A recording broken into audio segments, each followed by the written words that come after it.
Kilala sa buong Region 11 ang Compostela Valley Province dahil sagana ito sa isdang pangasius o cream dory.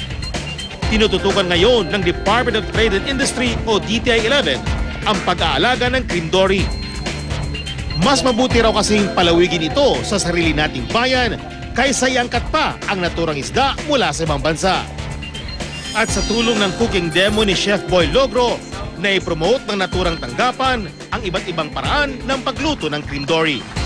Kini nga akong ginabuhat para sa isda to promote nga pasayran nila nga naandun na tayo produkto na binabaligya o available sa market na dali lang siyang alagaan ang kining pangasius dish. Ang grilled cream dory with lemon soy sauce at cream dory fillet chips ang ibinida ni Chef Boy sa cooking demo. Marami pa umanong lutuin ang maaaring gawin gamit ang cream dory. Daghan pa kayong recipe.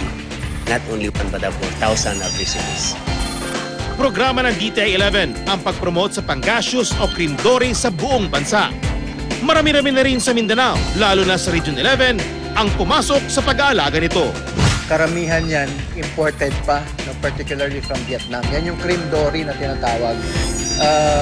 But yun nga, no, since through the research of BFAR, pwede nating i-produce din, pwede nating i-grow dito sa Philippines.